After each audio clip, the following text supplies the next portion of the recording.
सद्गुरु, मैंने common entrance exam में पहला स्थान पाने और यहाँ पहुँचने के लिए बहुत मेहनत की है। मगर मेरा भाई कहता है कि मेरी किस्मत ने मुझे यहाँ भेजा है। तो मैं यहाँ अपनी किस्मत की वजह से हूँ या अपनी मेहनत की वजह से? आपका भाई कहाँ पहुंचा है?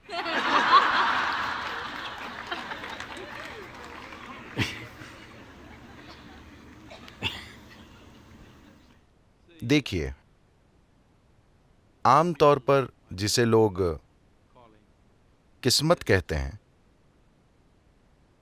उसे दरअसल वे खुद बनाते हैं, लेकिन बिना जागरूकता के। जब मैं कहता हूं बिना जागरूकता के, अभी आप यहां बैठे हैं, हर कोई यहां बैठा है। इस शरीर के अंदर भौतिक गतिविधि चल रही है, मानसिक प्रक्रिया भी है, भावनाएं भी चालू हैं और जीवन ऊर्जाएं तो सक्रिय हैं ही। वे हर पल हजारों सूचनाएं ग्रहण कर रहे हैं, चाहे आप जागरूक हों या ना हो। तो अगर मैं आपसे एक सवाल पूछूं कि सुबह जागने के बाद से अब तक गतिविधि के इन 4 आयामों में से आपने कितनी चीजें जागरूकता के साथ की हैं, आपके ख्याल से कितने प्रतिशत होगा? कुछ चीजें। कितने प्रतिशत होगा? 25%। आप बहुत ही दरिया दिल इंसान हैं। ये 1% से भी कम है। अगर आप वहां से वहां तक चलें, यहां 20-25 तरह की महकें होंगी जिसके प्रति आप जागरूक नहीं हैं, मगर शरीर उसे पहचानता और दर्ज करता है। सैकड़ों अलग अलग तरह की आवाजें हैं जिन्हें शरीर दर्ज करता है, जिनके प्रति आप जागरूक नहीं हैं। इस तरह पूरे दिन और रात में भी ये होता रहता है, चाहे आप जाग रहे हों या सो रहे हों। When you are only conscious of less than 1% of your activity, definitely life will look like an accident. जब आप अपनी गतिविधि के 1% से भी कम हिस्से के प्रति जागरूक हैं, तो जीवन एक संयोग की तरह ही लगेगा। जब 99% चीजें आप अनजाने में करते हैं, बिना जागरूकता के, तो निश्चित रूप से जीवन संयोग की तरह ही लगेगा। अगर ये संयोग, मान लीजिए कि कोई सड़क पर गिरा और उसके सिर पर चोट लग गई, उसके बाद अचानक उनका गणित अपने आप बहुत ही शानदार हो गया, मगर यह सिर्फ एक घटना थी। हजारों दूसरे लोग, उनका सर फूटने के बाद वे कभी ठीक नहीं हो पाए, या मर गए, या जो बच गए वे काफी बुरी हालत में जिए। तो संयोग से भाग्यशाली होना जीने का तरीका नहीं है। जब भी कोई सुखद संयोग होता है तो हम इसे किस्मत कह देते हैं। कुछ लोग ये भी कहते हैं कि भगवान मेरी मदद कर रहा है। आपने उनके साथ कब पार्टनरशिप कर ली, मुझे नहीं पता। तो मैं आपको एक कहानी सुनाऊं, चलेगा?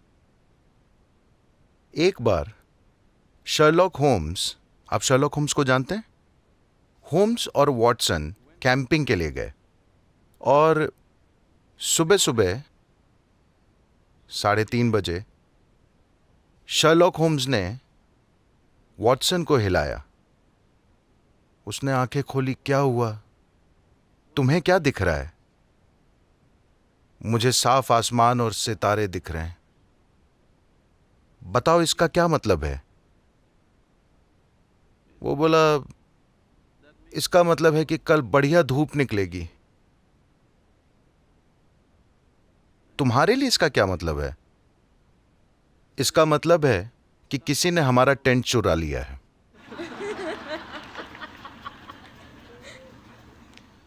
तो हम नहीं जानते कि क्या गायब हो गया है और कोई चीज संयोग से यहां वहां गिर सकती है, मगर जीवन इस तरह काम नहीं करता। अगर कोई इंसान अपनी किस्मत खुद बनाने का जिम्मा अपने ऊपर नहीं लेता, तो उन्हें अब भी विकास से जुड़ी समस्या है। वे अब भी पूरी तरह विकसित नहीं हुए हैं, क्योंकि इंसान होने का अर्थ है कि हम अपना जीवन जागरूकता के साथ चला सकते हैं।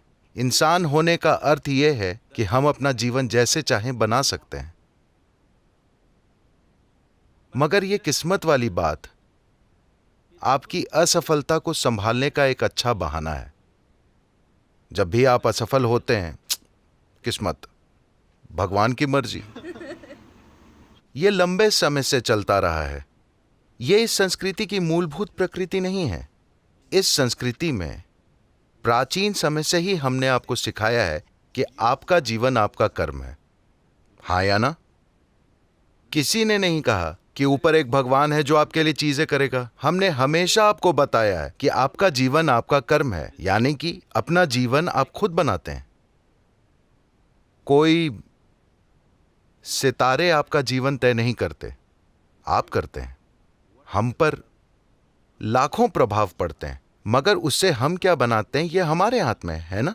हमारी ओर क्या फेंका जाता है ये हमारे हाथ में नहीं है। हमारे रास्ते में क्या आता है वो हमारे हाथ में नहीं है, मगर उसे हम क्या बनाते हैं 100% हमारे हाथ में है। मैं आपको बताना चाहता हूं, जब मैं पहली बार कोयम्बतूर गया और हमने योग केंद्र की स्थापना शुरू की, ये देश कुछ ऐसा है, बड़ी विचित्र बात है। आज सभी तालियां बजा रहे हैं, मगर उस समय बस अफवाहें ही अफवाहें। अरे ये लोग ड्रग्स लेते हैं, ये कुछ और करते हैं, ये जंगल को बर्बाद कर रहे हैं, ये बाघ मार रहे हैं, हाथी मार रहे हैं, हर तरह की अफवाहें। मीडिया भी इस तरह की चीजें लिख रहा था। फिर शहर के 100 महत्वपूर्ण लोग मिलते हैं और कहते हैं ये योग बीमारी की तरह फैल रहा है। उनके यही शब्द थे, हमें कुछ करना होगा। कोई गुस्सैल आदमी कहता है ट्रक भर के लोगों को ले चलते हैं और सब तोड़ डालते हैं, क्योंकि उस समय पूरा योग केंद्र बस फूस की छत के नीचे चलता था। तो उन्होंने तय किया कि वे वहां आकर सारी चीजें तोड़ डालेंगे। आज ये देश के सबसे प्रमुख स्थानों में से एक है, ठीक है? तो जब उन्होंने ऐसा कहा, एक बुजुर्ग व्यक्ति जो अब नहीं रहे, एक सयाने व्यक्ति, उन्होंने कहा तुम लोग नहीं जानते कि तुम किससे भिड़ रहे हो। मैं इस आदमी को जानता हूं। अगर तुम इस पर पत्थर फेंकोगे तो ये उन पत्थरों से भी कुछ बना लेगा। इस आदमी पर पत्थर मत फेंको। तो आपकी ओर क्या आता है ये आप तय नहीं कर सकते, मगर आप उससे क्या बनाते हैं ये आपके हाथ में है ना? इसी में आपका सामर्थ्य है। यही आपको दिखाना है कि आप कौन हैं, क्योंकि आप ये तय नहीं कर सकते कि आपकी ओर क्या आएगा, मगर निश्चित तौर पर आप ये तय कर सकते हैं कि आप उससे क्या बनाएंगे।